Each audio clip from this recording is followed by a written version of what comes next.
ನಮ್ಮ ಚಾನೆಲ್ನ ಇನ್ನಷ್ಟು ವಿಡಿಯೋ ಅಪ್ಡೇಟ್ಸ್ಗಾಗಿ ಸಬ್ಸ್ಕ್ರೈಬ್ ಆಗಿ ಹಾಗೂ ಬೆಲ್ ಐಕಾನ್ ಅನ್ನು ಒತ್ತಿರಿ. At the outset, I offer my pranams to all of you. Sometimes you get blessings unexpected. Sometimes the blessings come in such large measure you don't know how to contain them, how to manage them. I have an old man near my house. He just completed 101.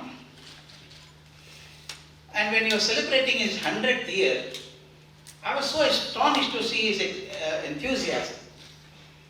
Normally when we become older, we say, don't celebrate my birthday, I'm old, why do you do that? But this man was an antithesis. 99th birthday, he started telling his son, how are you celebrating my 100th birthday? Started demanding things. He said, are you getting balloons? Get it painted. Put electric lights all over. And what kind of dress you are going to give me? He started demanding like a 1-year-old child. And everybody was nervous in the beginning. They started enjoying later on. And 100th year was a great celebration. You should have seen him arranging for 3, 4, 5. He said, Pancha Bhaksha Paramana. 5 sweets should be there for the food. He's 100. And then he stopped it that everyone ate well and celebration was over. I was feeling a little nervous meeting that man. I went and asked him, sir, you are so enthusiastic at 100. Actually, I also want to be 100-year-old. How do you do that? He hammered on my back like a 25-year-old and told me, live happily for 99 years, 100 will happen. Live 99 years happily and 100 years will happen. What a lovely message he gave. I have seen people crying at 25 and here is a man enjoying at 100. Ultimately, I told you the age depends on your happiness quotient. If you are happy at 100. If you are not happy, you are miserable at 25. I could not help remembering Charlie Chaplin. I am very fond of this great actor. I am a great fan of Charlie Chaplin. There is one movie of Charlie Chaplin in which Charlie Chaplin is a beggar. The film is shot so beautifully. Chaplin is a beggar and could not get anything to eat the previous day. What are the belongings of a beggar? A roll-up carpet and a begging bowl. He picks them up, starts his journey very early in the morning at about 5:30, 6 o'clock. It's sufficiently dim light. He is dragging his feet and going. And the picture is shot beautifully. He comes across a road cross, stands in the center of the cross and wonders which direction shall I go today. Is left is better or right is better, front or back? Which will give me better arms today? Finally chooses a path, chooses a place and sits there on the footpath.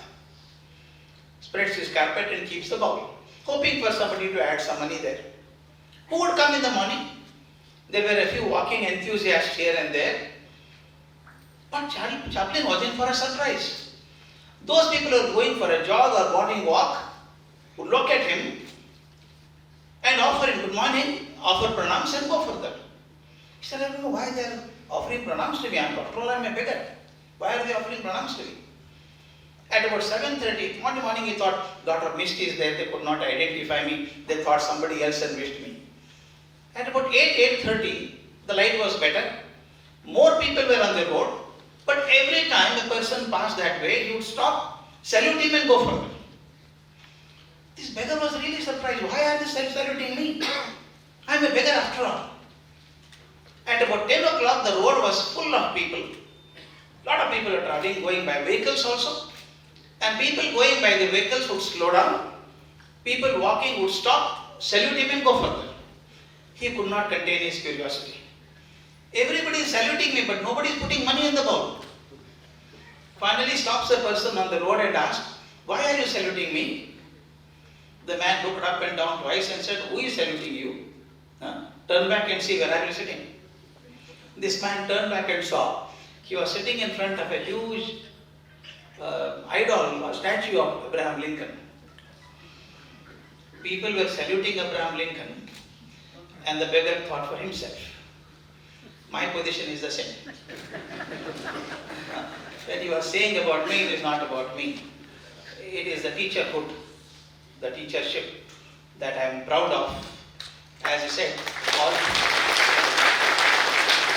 my entire CV.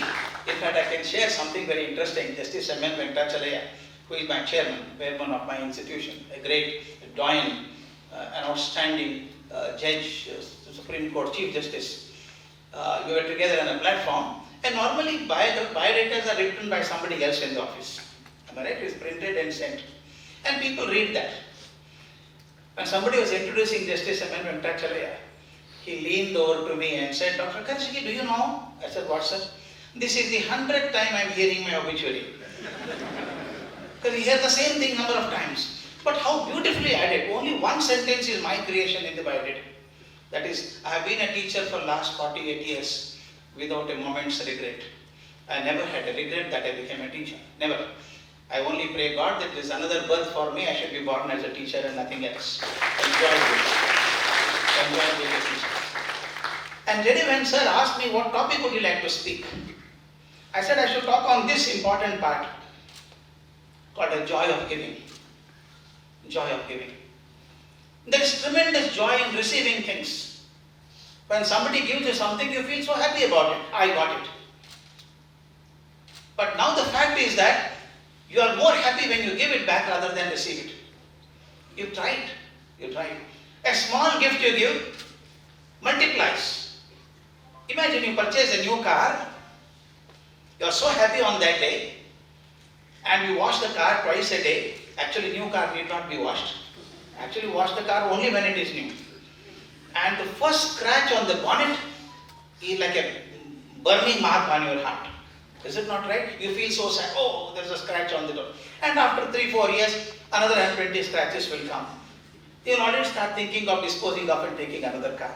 Please remember, the joy of purchasing a car went on decreasing with a period of time. On a period of time, it decreased. The joy that you had on the first day, it was not there. When your son got the first rank in SSLC, you were on cloud 9 along with your son. But over a period of 10 years, 10 more people got first rank, and they don't enjoy so much. Both happiness and joy, sadness also. If somebody dies in the house, you start wondering, how can I live without him? But after 10 years, you forgot it. So therefore, both joys and sorrows, the intensity goes on decreasing as the time passes. But if you are given something to somebody, the joy goes on increasing. Somebody told me recently, "Are you going to Bijapur?" I said, "Yes, most likely I am going next month." He said, "If you are going there, 20 kilometers from there is a famous temple. Go to the temple." I said, "What is so special about it?" You go to the temple and offer puja, and you see a chain in the neck of God. Silver chain I have given. It is my chain. My God. I don't know whether he told me about God or not. He definitely told me about the chain. Because he had given it. Anything that you give increases in intensity as the day passes. Anything that you receive decreases in intensity as it passes. I'll tell you something exciting. Once I was teaching the college students, I was teaching the master's degree students. Suddenly, I teach chemistry. That's what I said. My chemistry matches well with the chairman's chemistry. Both of us are master degree holders in chemistry. And probably during the same time, we got our MScs and all that. I was teaching chemistry, suddenly I asked the students, "How many of you know your grandfather's name?" They were puzzled. How is chemistry connected to grandfather? But nevertheless, if the teacher asked a question, they looked around and all of them raised their hand. I said, "Good, I'm happy all of you know your grandfather's name." I paused for a moment and then asked, "How many of you know your grandfather's name?" They looked around and only 3-4 hands went up. I said, "Good, at least 3-4 people know the grandfather's name." Again paused for a moment and then asked, "How many of you know your grandfather's name?" Nobody raised their hand. I said, "Surprising, how is that you don't know your grandfather's name?" One girl stood up and answered rudely. Probably there was an element of truth in what she said. "Sir, what is so great for him to remember, sir?" I said, "Amma, I'm not asking my grandfather's name. I'm asking your grandfather's name. You say, what is the point in knowing?" "Yes, sir, what is so great he has done for me to remember, sir?" Looking at her anger, I said, Amma, please sit down. I told the remaining students, I'll go on mentioning some names to you. If you remember the names, raise your hand, then forget about it. No problem. They were curious as to what names I throw up. I just said, you know the name of Rama, Ayodhya Rama? Everybody knew. I said, very good. Krishna, that Krishna, everybody knew. Buddha, yes. Mahavira, yes.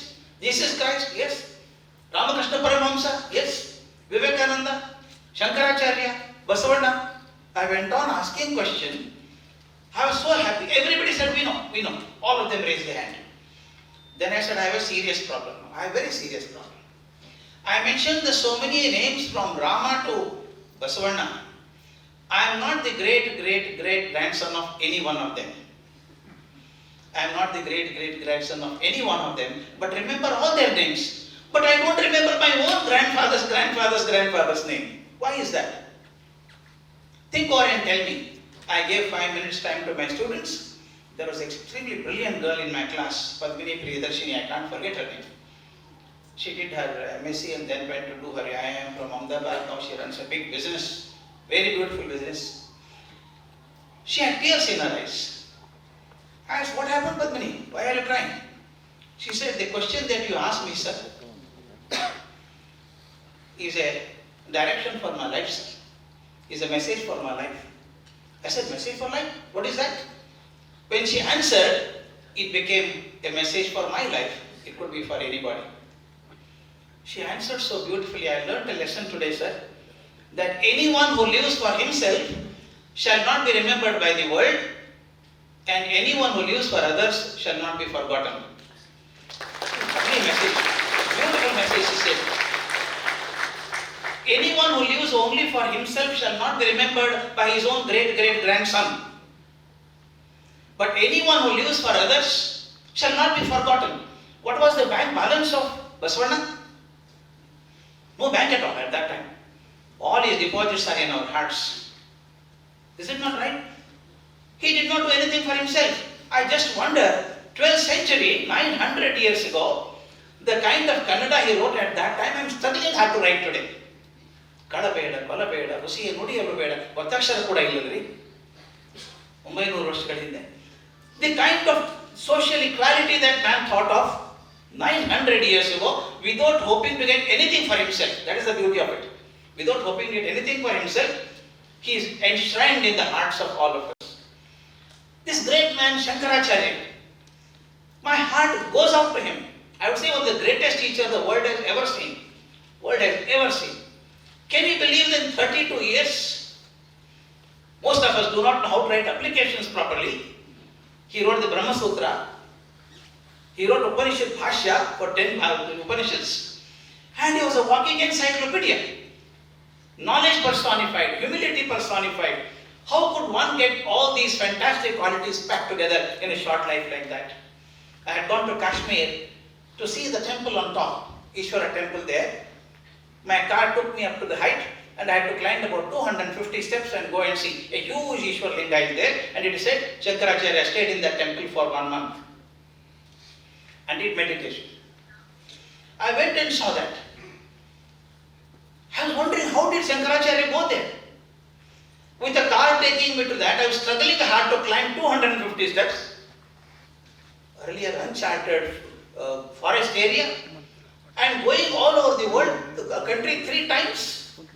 We talk of emotional integration today. He did that beautifully. Identified 4 spots in 4 corners of India, emotionally connected them. What a lovely work to be done in 32 years, sir. I think he was in a man great hurry. He did everything in a hurry and then said, you carry on.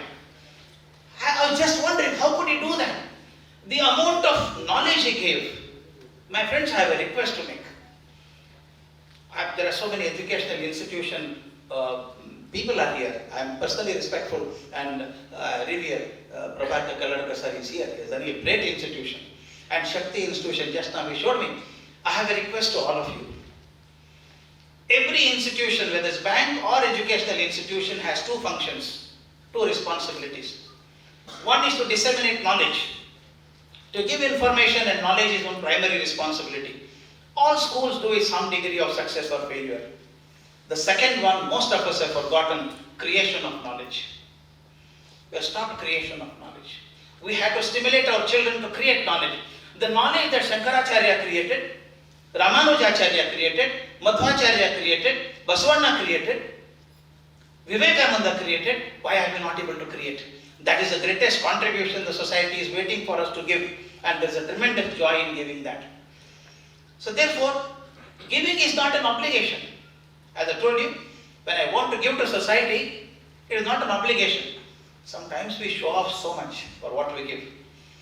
In fact, I went to North Karnataka, one hilltop, there is a small temple, small little temple.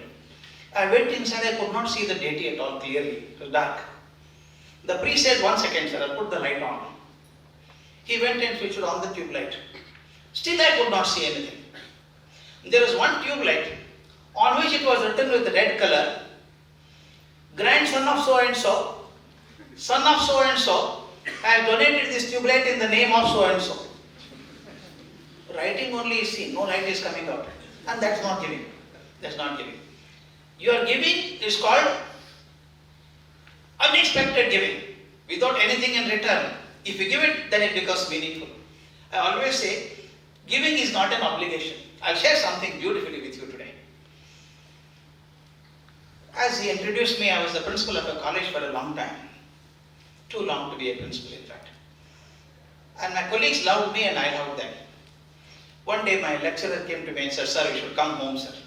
I said, yes, but I could not go for 6 months. After the college vacation broke, she came to my house and said, sir, this Sunday you are coming to my house. I committed. Sunday morning I went to her house. Husband, wife and 2 children received me so nicely at the gate. She was so happy that the principal has come home. I was sitting on the sofa. And I told 2 children, one is about 11-year-old, other is about 7 and 8. Normally the first child is an obedient child in every house. First child is an obedient child, listens to parents and follows the rules.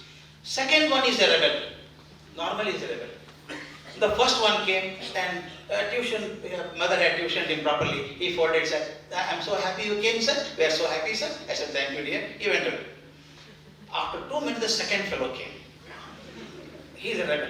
You should see his dress, half pant and t-shirt, all hair scattered on his face. He came to me, stood in front of me, looking into my eyes like this continuously for 2-3 minutes. It can embarrass anybody, you know. He was watching me. He said, any news? I asked him. Are you the principal? He asked me. I said, yes. Then he came closer to me. His mother was shouting, come inside, because she knew that this fellow will create something. He told her, wait a minute, I have to talk to him. He came to me and asked me a question. Do you have a shower in your house? I said, yes, I have a shower in the bathroom. He pushed his lower lip out and said, we don't have. I said, don't worry, man, when you grow up, you can put it. He smiled. Why grow up? I got it now only. But he told me there is no shower. My father has not fixed shower. I fixed the shower. So I'll show you, come. And he pulled me by my hand. And the lady went red in her face. Principal comes for the first time to the house. And this fellow solemnly takes to the bathroom. I said, don't worry, let me see what is happening. I went to the bathroom. And as he said, there was no shower. There was only a tap.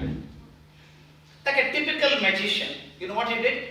He put his hand in the right side pant pocket, took out a balloon, small balloon, rubbed it, he blew it, then fixed it to the tap.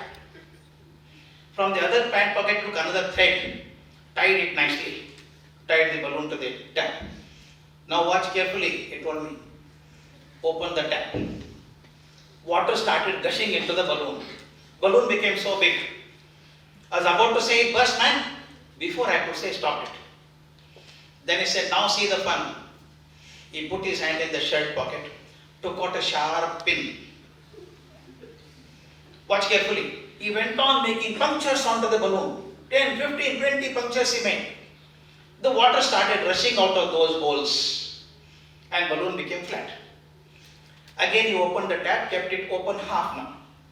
So water was coming into the balloon and water was going out also. It was going out like a shower. He smiled from ear to ear and told me, see, I made a balloon shower. Balloon shower. I told his mother, your son is very brilliant, take care of him, he's a very intelligent boy. Came back home. But after 8 days, my friends, that experiment the child did became a message for my life. A real great message for my life. Are we also not like that balloon? When we are born, we are helpless like a balloon. Other than crying, I do not know anything. Helpless child.